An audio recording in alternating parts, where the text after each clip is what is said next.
Navy Matters.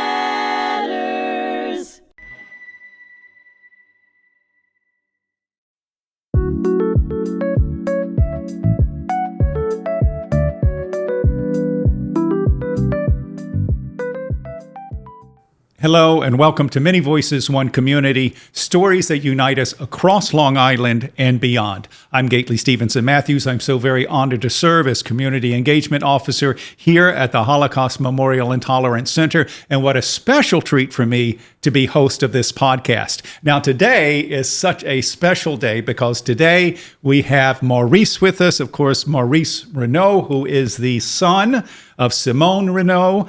Some of our viewers may be familiar with the history. It's an incredible history, certainly one tied to our amazing nation and our allegiance and combination with France, and specifically with your mother, and the amazing legacy that your mother put in place, serving our troops and paying tribute to them and connecting with them.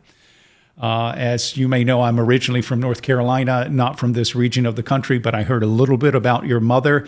But in moving to the North Shore of Long Island, specifically Glen Cove, which is a neighbor of Locust Valley, of course, for those who are not from Long Island, one cannot be here long before they don't hear about your mother and hear about her incredible legacy. And in fact, of course, your father, who was the mayor of Sainte-Mère-Église, just what a history. And let me just say, Maurice, we are so pleased to have you here at the Holocaust Memorial and Tolerance Center.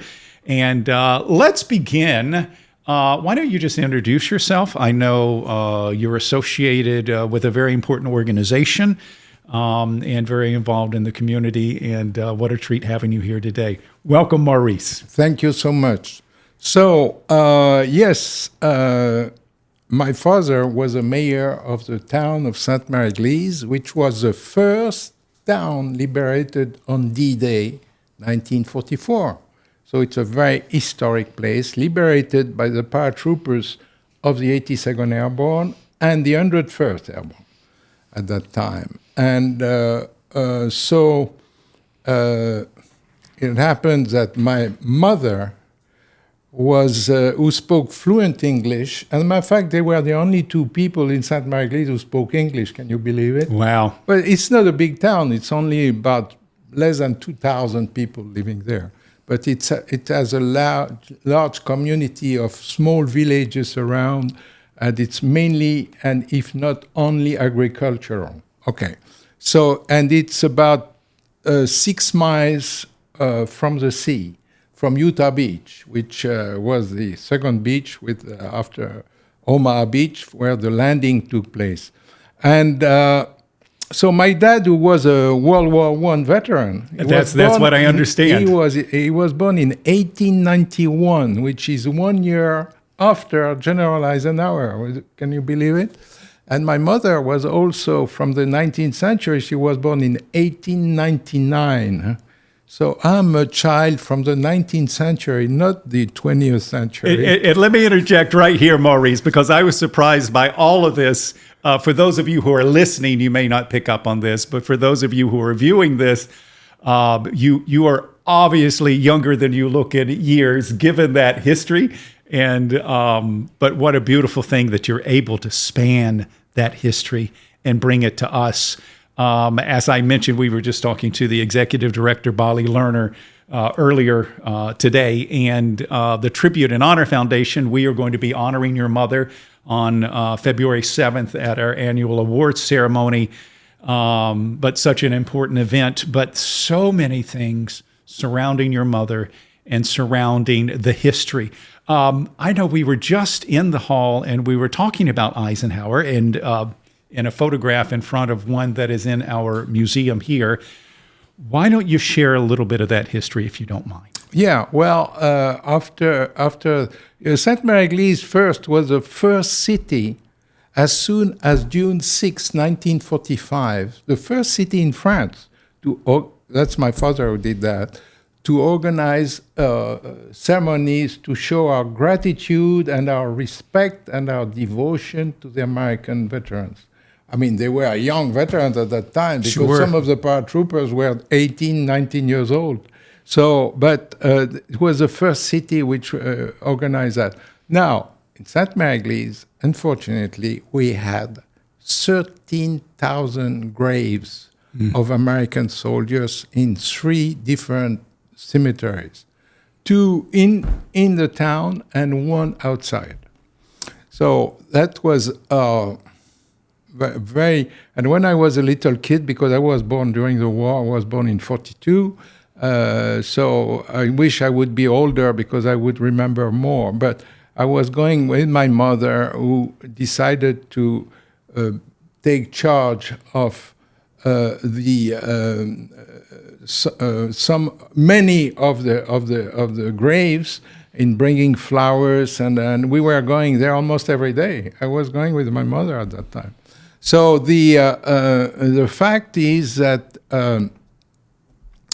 there was a picture of my mother, which was Time magazine, was it? Life magazine. Life magazine, Life okay. magazine, and this picture started a flow, if not an invasion of letters sent to my mother. It was a picture of her laying flowers on the grave of General Roosevelt. Right. General Roosevelt, who was from the area, from Yes. near Locust Valley. So she received many pictures and many letters, I mean, and she was going to each grave of the parents or the husband or the wife, I mean, of these people in the graves, and she was making a picture and sending a nice letter to them, and we had hundreds of addresses in America, all over the States, of people who were corresponding with her. And she was sending like 20, sometimes 30 letters per day.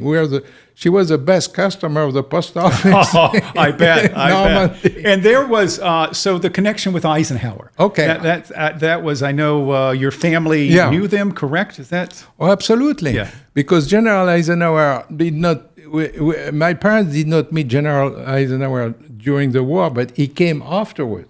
Right. I cannot remember exactly, but I was like 8 years old the first time he came, so it must have been like in 1950 for the celebrations. And he met my parents, and they became friends. And to the point that he came 3 times to our house, and he had also one interview in 1963 for CBS or NBC, I don't remember which channel it was, about which they were making a documentary for the 20th anniversary of D-Day. So the interview was with my mother. At that time, she spoke very good English, and I was myself and my father. I was going with my father. I was 21, and we went all around the United States and met many of the families all over the place in Greyhound bus, please. So and we went to, we had, my father had a big reception in San Francisco by the 101st Airborne, made a speech, I remember, on the Union Square in San Francisco, and then we came back to Washington, D.C., where we had a special invitation to visit the White House, which was organized by the 82nd Airborne. And I even went into the office, the Oval Room, you call it? Yes, Oval Office. President Kennedy was away. He was not at home. He was on a trip. But it was 3 months before he was assassinated. And so this relationship with President Eisenhower did last. Now it is still lasting because we know very well Susan Eisenhower, who is a close friend of us and who comes almost every year to Sainte-Mère-Église. As a matter of fact, we unveiled last D-Day a great sculpture of General Eisenhower on the square of Sainte-Mère-Église, and she, of course, she was there. Beautiful, beautiful. I will say, that personal connection makes all the difference in the world. And you think about, this is an age before we had the internet, before we had cell phones, before we had all these other ways. And the fact that your mother was so responsive on a personal way, I'm sure there are countless letters that she responded to and the number of graves that she paid tribute to.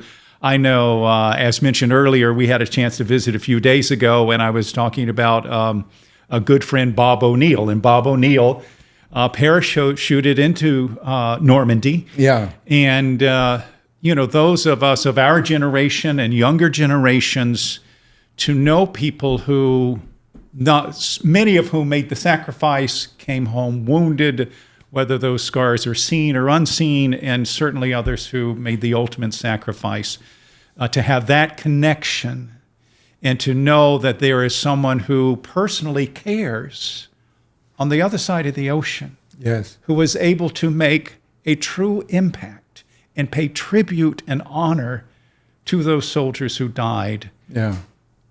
There is nothing that compares to that. And I just think about how proud you must feel in the legacy of both of your parents, of your mother certainly in that action, but your dad also as having been mayor and his component of that, and your family. I mean, we owe a great tribute to you and your mother and to your family, especially those of us who have people who served during that war. Certainly I had family, many people did. I think I had mentioned my mother was in the Cadet Nurse Corps. So there's a lot of connection, and the fact that you are so kind and gracious to share that story so that a whole new generation can know the history. Because at the end of the day, I think about the Holocaust Center, if we don't know the history, then we cannot fight to make sure we don't repeat it. And that to me is such a giant message. And the fact that you're able to bring that message, thanks to your mom, with compassion, with thoughtfulness, makes all the difference in the world. I did want to say, let's make sure, because there will be some who hear this and go, oh my gosh, I've heard of the Mother of Normandy. That kind of rings a bell. I know there is a documentary made about your mother and her contribution. Why don't you share a little bit about that? I know we had mentioned the award ceremony. There's so many other things. I know you're headed down to North Carolina near my home, Fayetteville, where Fort Bragg is, and you're headed down to D.C. But why don't you share a little bit about that documentary? My hope is that we can show it. I know it's been showed several times here on Long Island and certainly across our nation, but I hope we can get it back. I'm kind of working on that.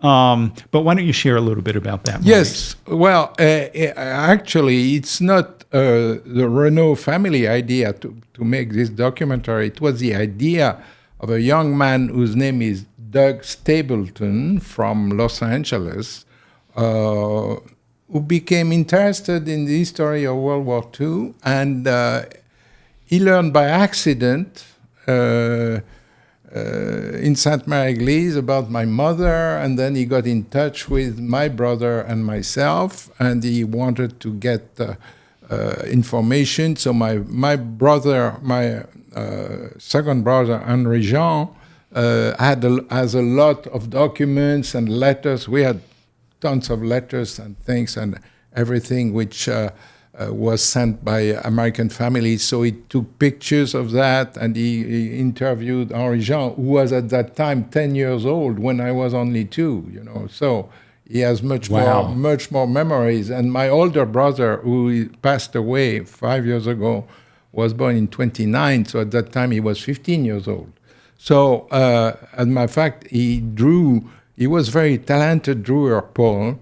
He drew this famous stained glass window, which is in the 12th century church of Sainte-Mère-Église, which I think is unique in the world because it shows Virgin Mary with paratroopers falling on each side. Oh my gosh. And it's a very large, beautiful, made in the famous Chartres Cathedral. They are very well known for making great stained glass windows. So That's a story. So he found all the information, and he made this Mother of Normandy documentary, which I think is very moving. And I must say, I'm so impressed with what my parents achieved, and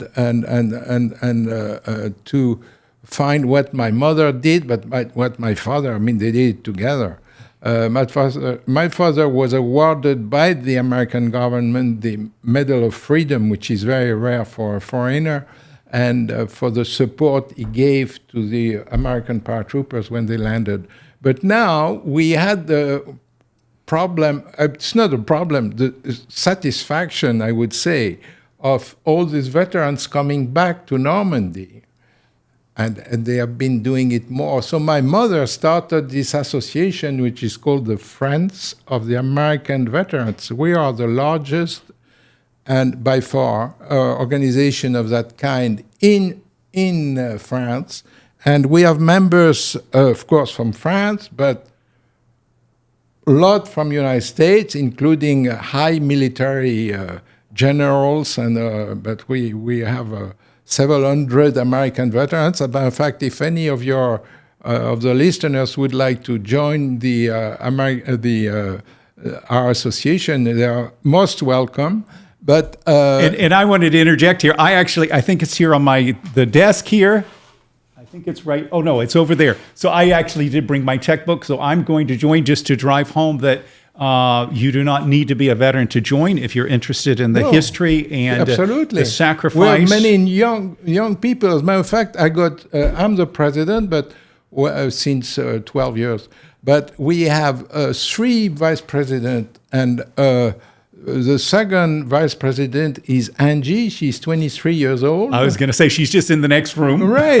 And she's 23 years old. And Beautiful. He started a branch of our association, which is called AVA. And she started a branch which is called Next Generation.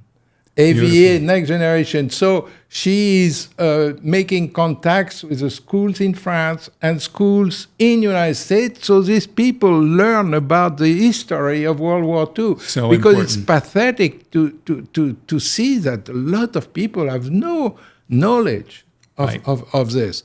Now, Sainte-Mère-Église has been really put on the map with the movie The Longest Day. Which I'm amazed, because I see when we have a group of people, I'm asking who did see The Longest Day, and it's less than half of the people. In my opinion, it's much better than Saving Private Ryan, which is a Hollywood fantasy. Right.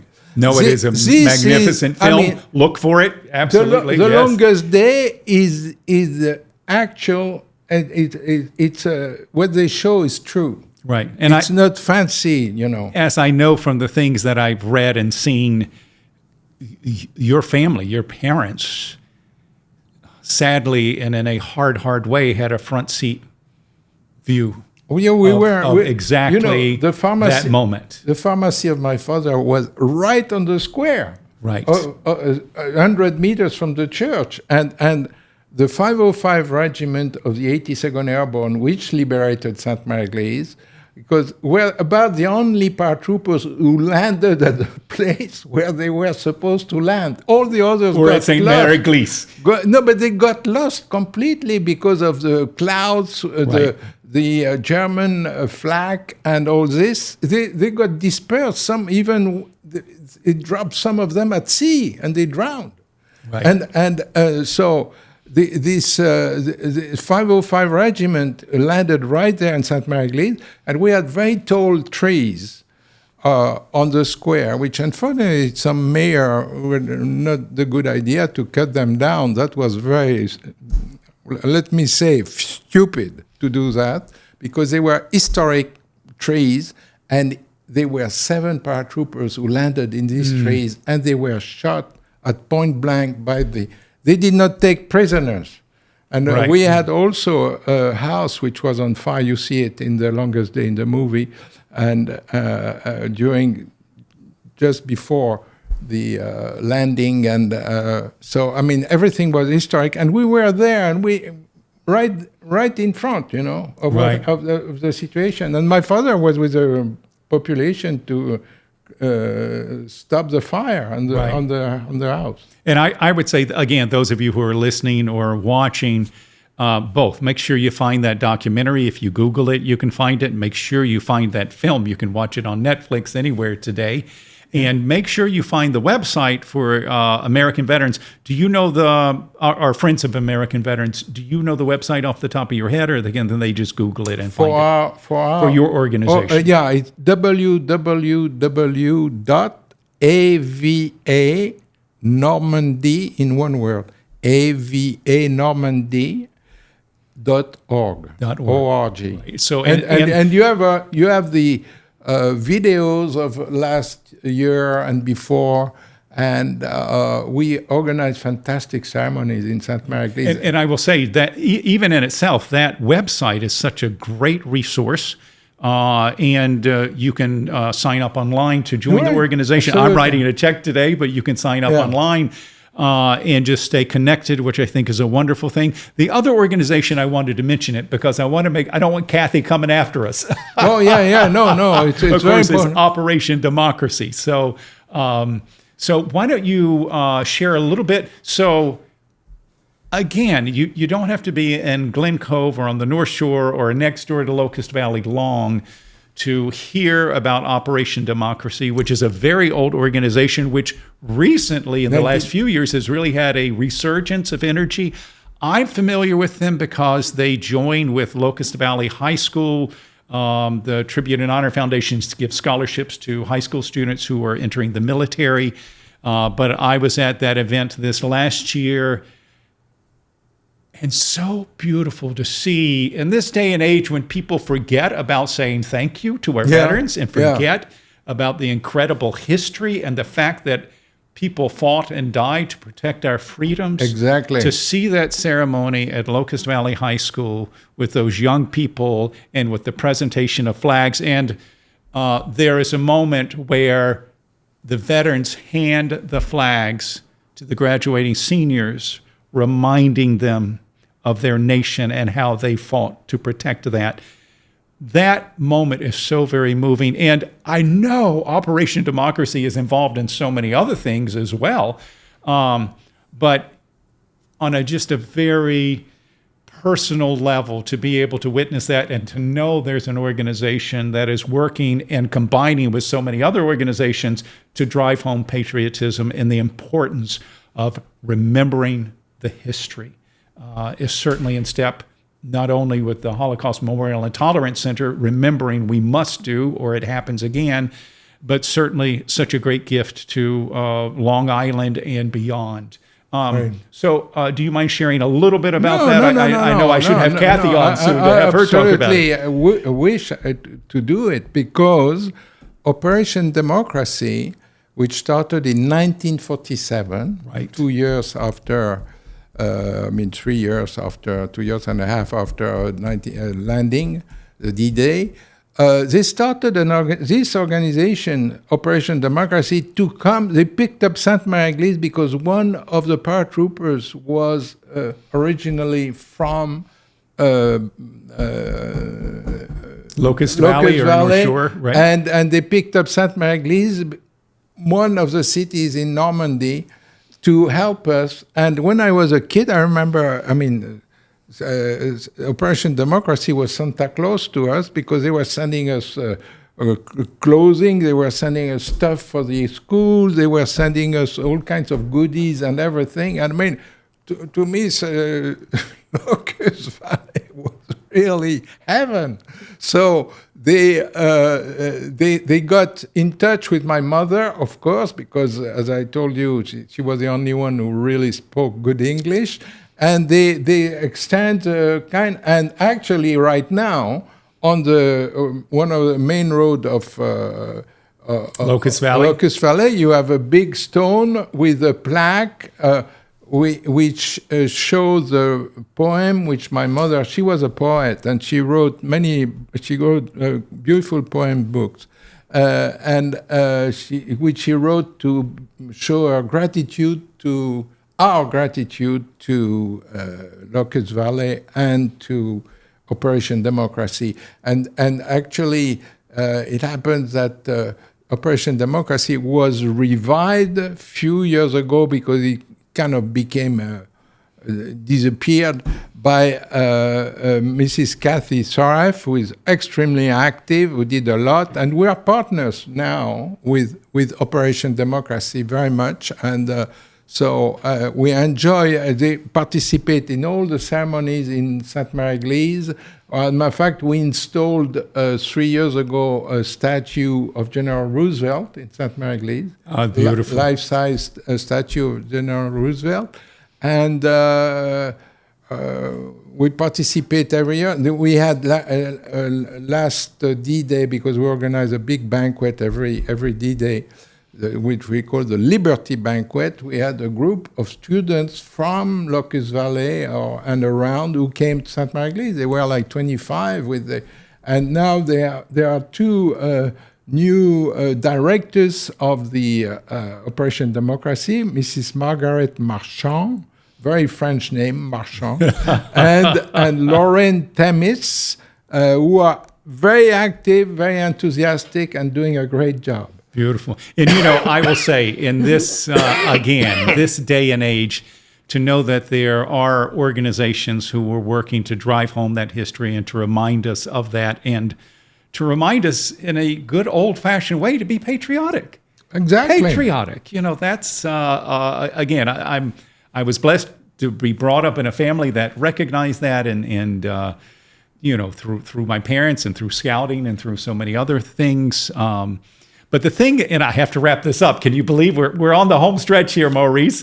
But the thing that I so appreciate in your family is not only their gift and such, but what a creative family. I don't know if you got to meet Evelyn Candell. I believe she is a member of the American Legion Post. She served during the Korean War. And she is the former poet laureate of Nassau County. Oh, really? And I know she is also the chaplain at the American Legion Post in Locust Valley. I know our mutual friend,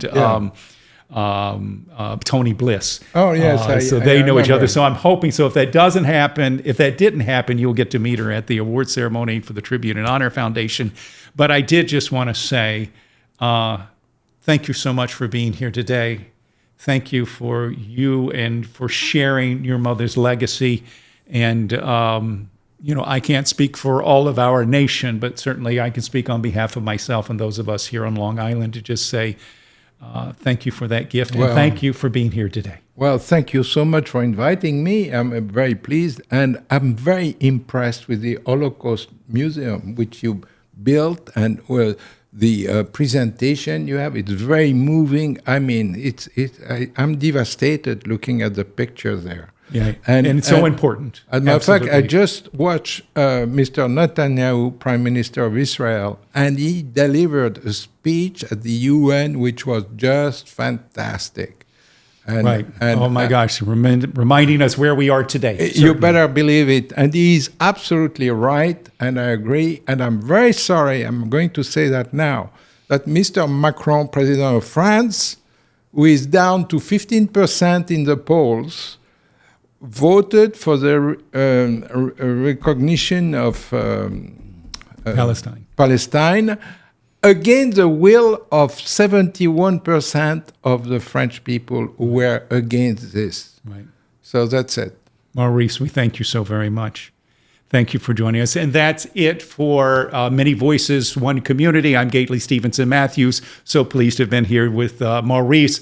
Make sure you follow this podcast. Make sure you follow all of our podcasts here at HMTV, at HMTC. Thank you so very much.